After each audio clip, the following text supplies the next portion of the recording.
Coming to you from a cozy little condo high atop Old 4th Ward, Atlanta. Welcome to The Ron Show on America One Radio. Here's your host, Ron Roberts. Hey, looky here. We made it to Friday, and happy Friday to you. Thank you for listening to The Ron Show on the America One Radio app, AmericaOneRadio.com, wherever you podcast on demand at ProgressiveVoices.com. The 2024 Georgia legislative session has come to a close. Wins and losses abound on both sides. We will start with a controversial election law, SB 189, that made it through the House and will now await Governor Brian Kemp's signature, at which point the ACLU is going to step in, promising a lawsuit. We'll discuss that one first because it has some pretty chilling effects. Let's start with the Associated Press reporting on this. The bill would grant access to Georgia's ballot to any political party that is qualified for the presidential ballot in at least 20 states or territories. Robert F. Kennedy Jr. comes to mind. That campaign seemingly has some Democrats concerned that it could draw support away from President Joe Biden. I happen to think it'll draw from both, but it's neither here nor there. The bill also spells out what constitutes probable cause for upholding challenges to voter eligibility, which could lead voters being removed from the rolls. Probable cause would exist if someone is dead, has voted or registered to vote in a different jurisdiction, has registered for a homestead exemption on their property taxes in a different jurisdiction, or is registered at a non-residential address.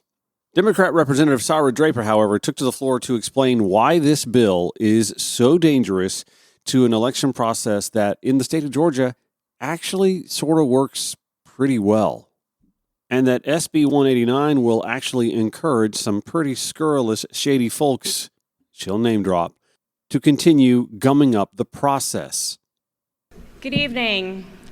I rise this evening in opposition to SB 189. This election bill has one bill number, but the truth is it is a lot of different election bills put into one package. And there are some good bits in this bill, and there are some neutral bits in this bill, and there are some really bad bits in this bill too. Bad parts that are based on lies and fear-mongering, and that are going to stretch our election administrators to their absolute limits and deny people their right to vote. I cannot believe that we are still bending over to accommodate election deniers, conspiracy theorists, and unindicted co-conspirators when it comes to election policy. I can't believe that we are justifying sloppy and rushed policy choices by saying we need to bring more confidence to our elections when you know just as well as I do that there's a very vocal minority out there who will never be confident in the process so long as their candidate is not the winner. Boom. You know the policy of not negotiating with terrorists. I wish we had a policy of not creating laws to placate conspiracy theorists. And one of the biggest conspiracy theories that I have heard, not only out there, but repeated by members, is that our voter rolls aren't clean, and that we need to challenge voters in order to clean the rolls. Because what this bill does is it makes it easier to challenge a person's eligibility to vote, and it makes it more likely that voter challenges successfully kick a voter off the rolls. That's what's in Section 5 of page 8 of this bill. And we will hurt more eligible voters than we will help with this section. So in opposing SB 189 today, I'm going to make 3 points. First, I'm going to explain to you that this idea of unclean rolls is false and intended to justify taking action that is not justified. Second, I'm going to show you how mass voter challenges are being weaponized. They do not clean the rolls, but they do hurt both eligible voters and election administrators. And third, I am going to tell you that the real motivation behind making these voter challenges easier, I'm going to tell you what that is. So let's start at the top. This narrative that we have unclean voter rolls is false. Did you know that election offices are constantly going through voter list maintenance? It's required by both federal law and by Georgia law, and it helps ensure that only eligible voters are voting. Election offices are always adding new registrants on or taking ineligible voters off. Election officials utilize high-quality data from various sources, including the Georgia Department of Public Health, the Social Security Death Master File, and the Department of Corrections to cancel records belonging to deceased individuals and those with felony convictions. When someone dies, there is a process for removing them from the rolls. When someone moves and registers elsewhere, there is a process for removing them from the rolls. In odd years, election offices go through a supremely robust list maintenance process where they remove voters from the rolls who have been inactive for a minimum period of time. Last year, we removed 500,000 voters from the rolls in Georgia, and that was without a single voter challenge being placed.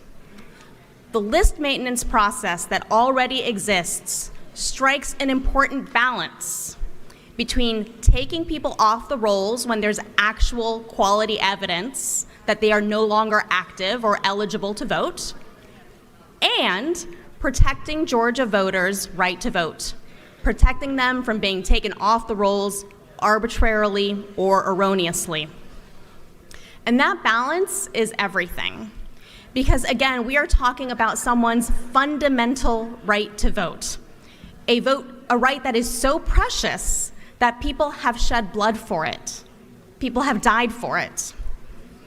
And so here the key question is about regular list maintenance. Is it working? Is taking people off the rolls on regular intervals working? And the answer is yes. There are folks here who want to pretend we have a massive problem with our rolls, and that if there is a name of a dead person on the rolls, that's a real security risk. But set aside the fear-mongering and the logical leaps, and the facts reveal that actual voter fraud in Georgia is infinitesimally small.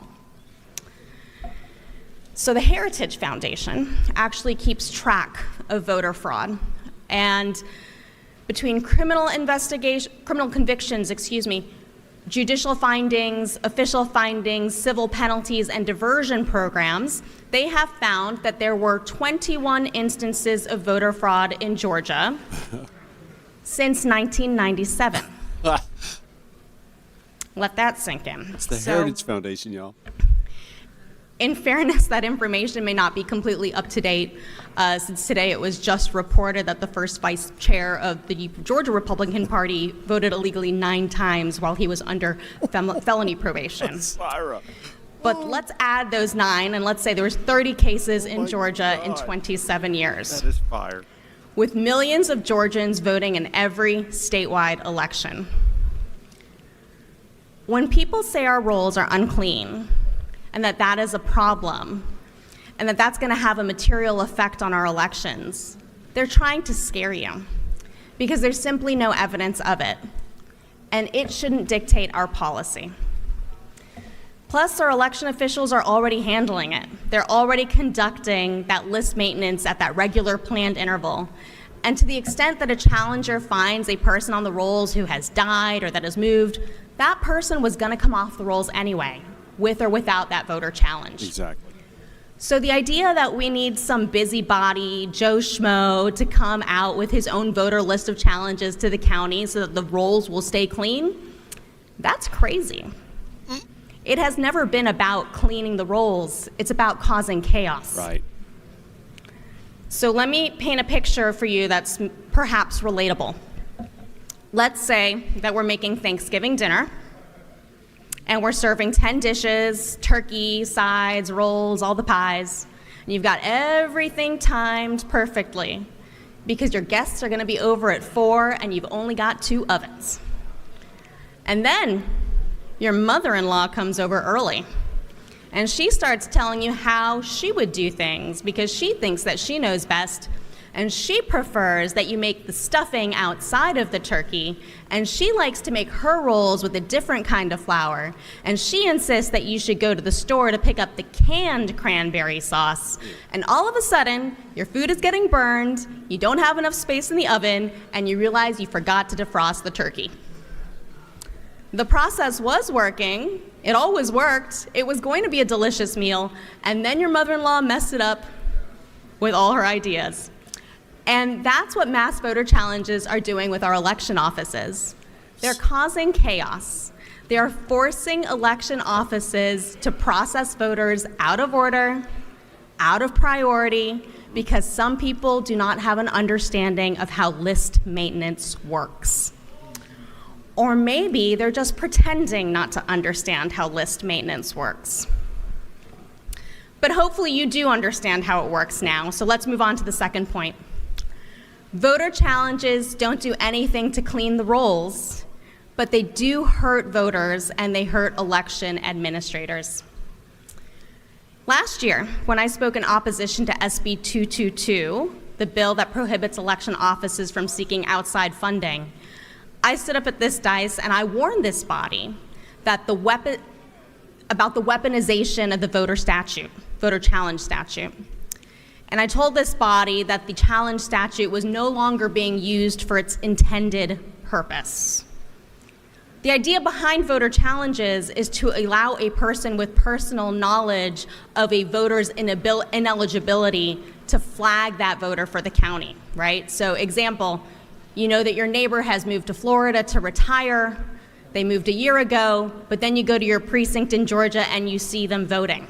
So through the voter challenge statute, you can alert your county office to look into your neighbor. And to be clear, no one takes issue with that kind of use of the voter challenge statute. Right. But that is not how the voter challenge statute is being used today. Rather, it is being weaponized against voters in specific counties, against election administrators in specific counties, and yes, against taxpayers in specific counties. Which specific counties? Counties with large numbers of Democrats. Yep. How is it being weaponized? Challengers are challenging hundreds and sometimes thousands of voters at one time. There's no regard for individual circumstances. They don't know the people that they are challenging. They don't know where they live or what their situation is. Most of the time, they're using a list they have purchased from the National Change of Address Registry. And since 2021, we've seen hundreds of thousands of voter challenges flood counties like Chatham, Cobb, DeKalb, Fayette, Forsyth, Fulton, Gwinnett. Mass challenges, mass meritless voter challenges. And I do mean meritless because overwhelmingly, these challengers are not providing sufficient evidence to withstand the threshold of kicking someone off the voter rolls. Let me give you just one example of a meritless challenge. Exactly 1 year ago, an educated, sophisticated voter in Fulton County and her entire family had their right to vote challenged. They were names on a list of many names that were indiscriminately supplied to the county on a mass challenge form. And what made that challenge stand out in particular is that the voter was literally a sitting member of the Fulton County Board of Elections. She was actually the Fulton County GOP's nominee to the board. So needless to say, that challenge was thrown out. And we can all agree that the challenge in that case was objectively a waste of time and a mockery of the process. And I want to be clear about something. Just because a mass challenge isn't successful at kicking voters off the roll, it doesn't mean it's not harmless. It is harmful. It's not harmful. It is harmful. It's very harmful. And that's a feature, not a bug, for the people who are filing these things. So let me explain to you what happens when someone files a mass meritless voter challenge. The county receives the voter list, the challenge list, 1. 2, they have to stop the work that they're doing, whatever it is, preparing ballots, training poll workers, checking inventory, registering voters. They have to stop that work that they are doing by law to deal with the challenges within days of receiving it. 3, they have to notify the challenged voter by mail to tell them that they have been challenged and that there will be a hearing within 10 days of the notice to determine whether the voter will keep their right to vote. 4, then the staff spends time to prepare for the hearing. They must research each individual challenged voter. They have to consider any evidence the voter submits, and then they have to speak with witnesses, they have to reach out to administrators.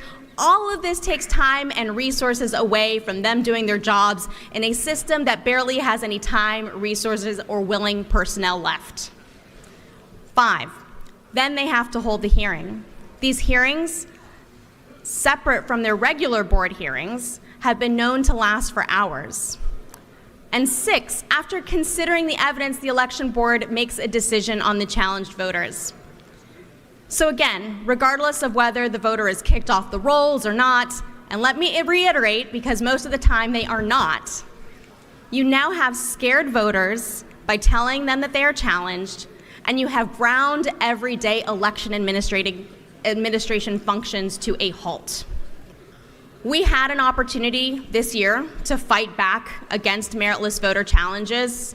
We had an opportunity to do what was right, to stand up for our hardworking election officials and to stand up for voters and the fundamental right to vote.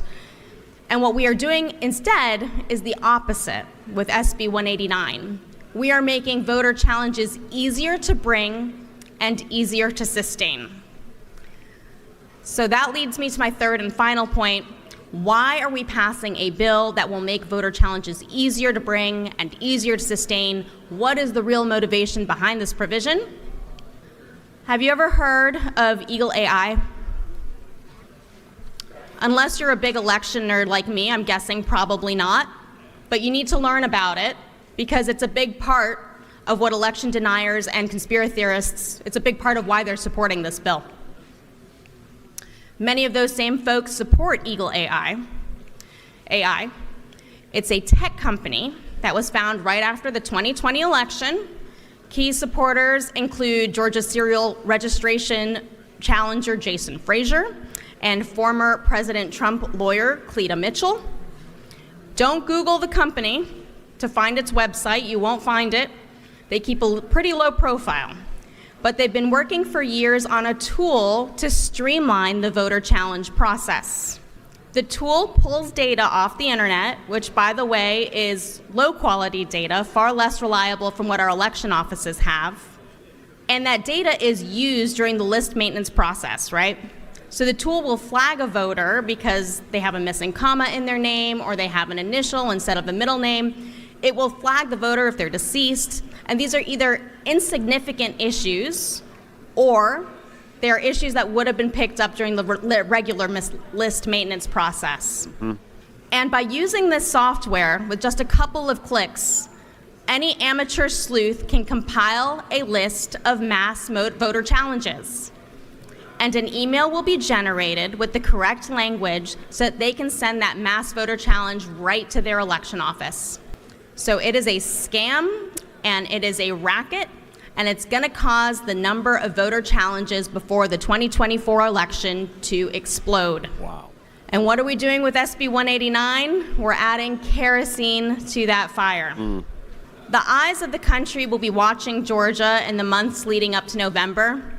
Are we going to be a state that leads with truth and facts, or are we going to bow down to lies and obstruction? Don't say that you don't see this coming, because it is coming. And if you vote yes to SB 189, you are choosing the grifters over Georgians. Mr. Speaker, I yield the well. Representative Sarah Draper brought receipts. We'll give some reaction to that. Also, the ACLU announcing their lawsuit. I'll read that release to you in just a minute. Thank you for listening. This is The Ron Show on the America One Radio app, AmericaOneRadio.com, or wherever you podcast. At Ron Show ATL, Facebook, Instagram, Twitter, X, Threads, so you can keep tabs on all things show-related and sometimes a little off-the-cuff, offbeat, humorous, love memes, you know that. Sarah Draper gave plenty of reasons why SB 189 should not have been passed by the House, and yet it was. Let's see, she name-dropped the former vice chair of the Georgia GOP, who just got convicted for voting fraudulently 9 times. She brought up a voter roll challenge in Fulton County that, actually was targeting a GOP Fulton election board member. Just fantastic rebuttal there by Representative Sarah Draper.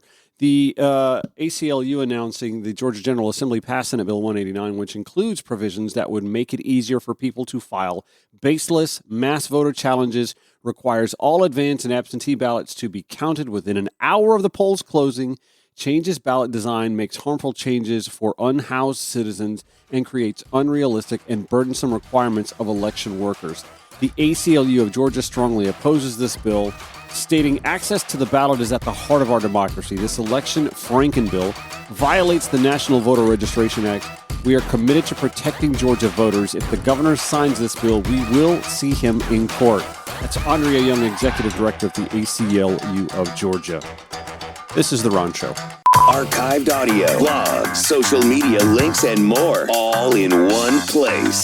Log on at ronshowatl.com. The Ron Show on America One Radio. So in a few minutes, we'll go through some of the wins, some of the losses, depending on what side of the ideological spectrum you sit on, with the closure of the Georgia 2024 legislative session. However, Governor Brian Kemp did speak before the Georgia Senate yesterday. I want to give you that speech and his welcome by the Lieutenant Governor. It is my honor to recognize the Excellency, our Governor, our great state of Georgia, Mr. Brian P. Kemp, who's doing an outstanding job. I think we all agree in his second term.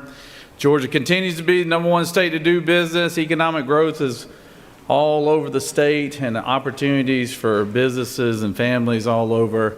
We appreciate from this body all the help that he's given us and things that have mattered, whether it's cutting state income taxes, looking at helping us with school choice measures, or even access to health care, more access to health care opportunities. Really? He's been right there working alongside us here in the Senate and the House chamber, and we greatly appreciate his leadership, appreciate his family being here. First Lady and his daughters are here today. We want to welcome them to this chamber. And at this time, I'd like to welcome our Governor, Brian P. Kemp, to give us a few words and thank him for a wonderful session. And at this time, I'm honored to have him preside. And let's all give him a warm welcome. Our Governor. Well, thank y'all. Thank you, Lieutenant Governor Jones. Thank y'all so much. Thank you, Lieutenant Governor Jones, President Pro Tem Kennedy, Leader Gooch, Minority Leader Butler, members of the Senate. Marty and I are glad to be back with you once again at the conclusion of another session. Over the course of these past 3 months, you and your colleagues across the hall have achieved quite a lot. Together, as the Lieutenant Governor just mentioned, we have delivered on the tax acceleration that Lieutenant Governor Jones, Speaker Burns, and I promised last December, which will save taxpayers $3 billion over the next 10 years. We've secured a $2,500 pay raise for our educators, the 4th teacher pay raise since I took office. We've raised pay for state law enforcement, like those who are protecting this building and all of us right now. And you have given final passage to the Peace Officer Loan Repayment Program. We also passed the 9th installment of human trafficking legislation, thanks to the hard work of the best First Lady in the country and the Grace Commission. We've reached historic heights in new funding for our public classrooms, while giving students and families greater choice when it comes to finding the educational options that best fits their needs. I want to thank the Senate for your leadership on this issue starting last year. We also have put more money toward mental health services than ever before. As you know, we've also made incredible one-time investments, meaningful investments in our state's infrastructure. And we've taken another step on tort reform that for the first time in decades will give us the information that we need to tackle this challenge in the right way. I also want to thank you for your support of the amended budget and thank Chairman Tillery and the members of the Appropriations Committee. I know it's been a long, hard slog, and you're probably still slogging or have been recently from what I hear. But I appreciate y'all's good work on the amended budget, and I told the House, don't forget to pass the big budget before you leave tonight, which I know you will do. But it will fund both a lot of critical priorities for our state, and I just want to congratulate you all for your good work on that. Much like last year, the partnership and thoughtful coordination between the Senate, the House, and my office has benefited the people of this state. We will need that same cooperation and teamwork throughout this election year if we are to continue to deliver on the needs of our hardworking people. But as you all know, there are some here with us tonight that will not return next session. They have chosen to retire from this chamber after years of dedicated service. To those who won't be returning next year, I hope you would stand and just let me thank you and the rest of us thank you for your great service to our state. Thank you.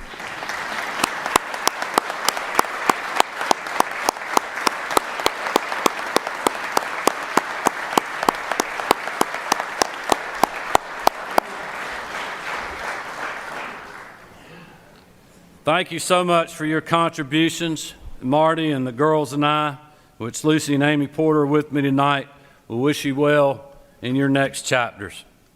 I also want to give a special thank you to the Secretary of the Senate, David Cook, for his years of service, but also for his friendship to the Kemp family.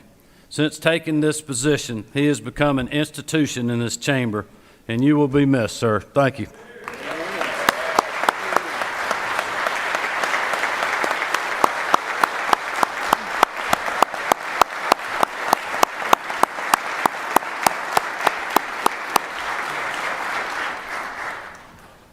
So I'm not going to keep you any longer.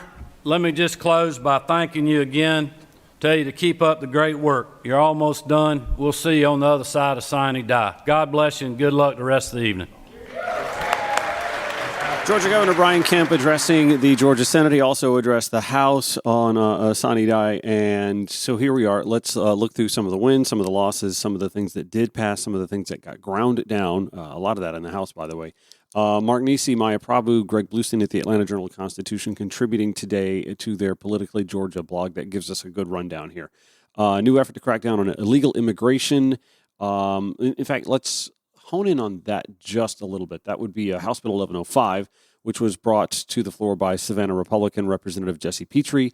It would require, according to Michelle Baruchman, jailers to hold any suspect who is believed to be in the country without legal permission. It's very grave right there. If that person is wanted by the U.S. Immigration and Customs Enforcement Agency, it passed by a 99 to 275 vote, mostly along party lines. Get this. Republican Representative Casey Carpenter of Dalton. I like this guy. He joined Democrat to vote against the measure. The bill would punish sheriffs who don't, according to Michelle Baruchman, inform immigration agents that someone in custody on a misdemeanor crime has been flagged as potentially being in the country without permission. Again, this probable cause part, it's very gray, and this is putting the onus on deputies, sheriffs, jailers even. Some sheriffs had raised concerns about additional responsibilities the legislation would place upon them, but others have fully endorsed the bill. Petrie saying, working with ICE, which is what ICE wants us to do, I don't think anyone in law enforcement believes that is too much to ask. Here's the problem. ICE says no one came to us and asked what needs to be done, how to make this work better. Hold that thought. I'll get to it in just a second. Michelle Baruchman writing, Republicans hope the bill will prohibit local governments from enacting sanctuary policies, allowing local officials to give safe harbor to people living in the country without legal permission. Even though Georgia law already forbids such policies, supporters say HB 1105 would give those measures teeth. However, in an interview with the Atlanta Journal-Constitution, Sean Irvin, the Atlanta field office director for ICE, said No Georgia lawmakers even reached out to him or his office regarding legislation surrounding the process that occurs when someone who is in the country without authorization is arrested. Irvin said he wants sheriffs to work with us voluntarily and not be forced into it, but that's a state decision, he said, and not his. To the best of our ability, he says, we cover all 159 counties in the state of Georgia. If there's a sheriff anywhere who feels that they're underserved by ICE, then I would welcome them to bring that to my attention. By the way, earlier this week outside the State House, Catherine Jari Tranter, a representative for the Georgia Latino Alliance for Human Rights, gave a speech where she spoke to political tactics promoting anti-immigrant rhetoric for the election cycle because certain parties have nothing to offer. Today we are here to oppose bills like HB 1105, HB 231, 301, SB 63, and SB 420. These bills harm the immigrant communities that make up the fabric of Georgia. We know that bills mandating collusion with ICE increases racial profiling and makes our communities less safe. We know that detaining individuals without a judicial warrant is an obstruction of their constitutional rights. We know that programs like these have failed in the past, having heard from sheriff testimony that they did not have the staff or funds to execute the required reporting. These bills have filled our communities with fear and doubt that state authorities will arrest people just in case they're undocumented. This will lead to an increase in crime rates, law enforcement lawsuits, and distrust in the system that is supposed to protect us. Yes! Georgia would be nothing without immigrants, and it's time we are shown the respect we deserve. However, with passage, that bill now awaits Governor Brian Kemp's signature, which I'm sure he will eagerly place on it. Jill Nolan, GeorgiaRecorder.com, reporting that the night ended with some of the most closely watched bills, like a bill banning puberty blockers for minors and a proposal to put sports betting on the ballot this fall, fizzling out in the House. She also reports that House lawmakers took a pass on voting on a proposal calling for a statue of U.S. Supreme Court Justice Clarence Thomas, who, of course, is from the state of Georgia. The proposed tribute to the controversial figure was met with intense opposition in the Senate the last 2 years. State senators wanted to place the statue on the state capitol grounds as a high honor. House lawmakers explored alternatives this week. A proposal floated earlier this week would have put the statue of Thomas within the nearby Nathan Deal Judicial Center, along with statues of other Supreme Court justices from Georgia. 3 other justices called Georgia home. A revised House plan would have limited the tribute to just Thomas, but kept it at the Judicial Center. The Senate mimicked that idea and tacked it onto another bill, but at the end, the proposal was never called up for a vote in the House. And honestly, I say if we're going to pay tribute to Clarence Thomas, maybe we erect a statue of him, or maybe an RV with him hanging out the door, waving at it with a to from label stating which billionaire grifter gave that RV to him. Just a thought. Let's see. We talked about the puberty blocker delaying medication situation. Another issue that elicited emotional debate, a measure to ban puberty delaying medications and hormone therapy for transgender youth. The Senate adopted the restrictions according to the Atlanta Journal-Constitution, 32-19 vote. Never passed the House. Georgia Equality late last night on their social media, sharing a photo of Jeff Graham and a couple of other associates from Georgia Equality. We will have a full statement in the morning. We're still waiting on that. But for now, from the Capitol crew at Georgia Equality, we have adjourned for the year and successfully defeated all anti-LGBTQ legislation in Georgia. This is, as they state, a massive win to be shared by all who showed up, spoke out, and spread the word. This would not have been possible without all of you. Thank you and good night. In fact, I texted Jeff this morning to congratulate him on his work. He said, literally down to the wire on this one, we had an amazing crew of parents and advocates who stayed with us until the gaveled signing day off at 1 a.m. Good for them. Let's see. We also talked about Clarence Thomas not getting through his statue. And there was, of course, an effort to try and curb mining at the Okefenokee. Not much movement done on that. Obviously, Democrats still keeping their eye on the prize when it comes to Medicaid expansion. This from the AJC. Democrats who hope to make a last-ditch push to extend health care insurance to more Georgians came up short on Thursday after a Medicaid expansion measure failed to emerge from a gridlocked state Senate committee last week. Some of the most contentious measures still pending under the Gold Dome were glommed together into a Franken-bill, a term used to describe a bill that has had other unrelated measures attached to it, most likely because they failed to survive the crossover day cutoff. We spoke about that earlier. In its new form, what was a first-term Democrat suicide prevention measure had 4 unrelated culture war items tacked to it. The legislation included provisions that would restrict transgender students from using bathrooms or locker rooms that don't align with their gender identity. Another called for a system to allow parents to be notified every time their child checks a book or item out from a school library. State Senator Elena Parent called it a collection of, quote, a number of wrong-headed culture war bills aimed at LGBTQ rights. It was pressed by Jones, who wanted to boost his credentials ahead of the likely 2024 bid for governor. He's going to make those measures, along with other red meat efforts adopted by the Senate, were blocked in the House, where Burns and his allies have served as a more moderate counterbalance to Jones. Look, we know there are some social issues that are important to Georgians, House Speaker Burns said. There are some we embraced, but we also know the timing maybe wasn't right today for some of those issues. Bear with me. We're in the home stretch, final segment of The Ron Show. Thank you for listening, whether it's on the American One Radio app, AmericanOneRadio.com, on demand at ProgressiveVoices.com, wherever you podcast. We appreciate you doing that. Follow us on your preferred social media platform at Ron Show ATL. That is also the website, ronshowatl.com. If you ever want to listen to past episodes, interviews, show notes, we do our best to put them all in citation hyperlinks on each day's blog. This from WXIA 11 Alive.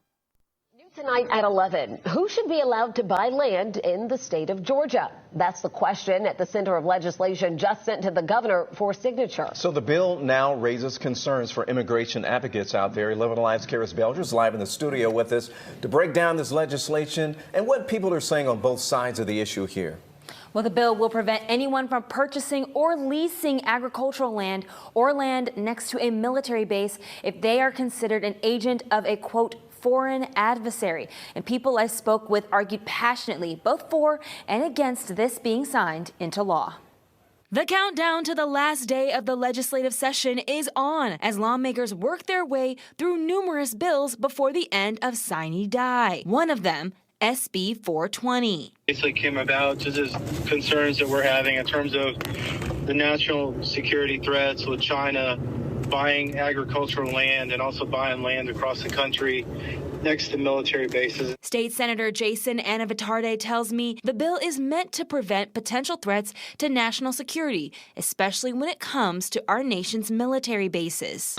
This sounds like something that we did with internment camps during World War II, doesn't it? It's sort of racist in its targeting. You know, national security threat. I mean, we've seen intelligence from security agencies in Congress, the federal government.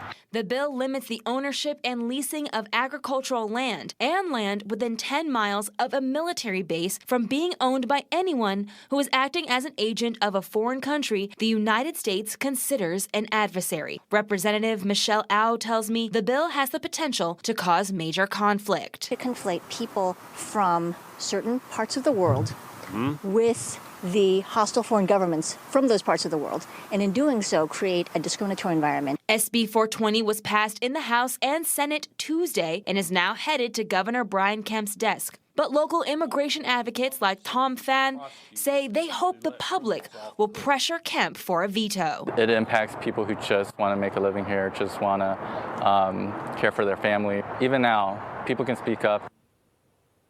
We did reach out to Governor Kemp's office to see if he will sign the bill, and we're told it's still under consideration. I want to mention 5 previous versions of this bill made their way through the legislature, including a limit on residential homes. That provision was amended before it was passed in the Senate, but advocates tell me they're still concerned about the negative impact of this bill. By the way, Tom Phan is a senior policy associate at the Asian American Advancing Justice here in Atlanta. I reached out to him to try to get him on the show because he wrote an op-ed that appeared in the Georgia Recorder, I want to say a week and a half, 2 weeks ago. Come on, Tom, answer my email. March 12th is when this posted.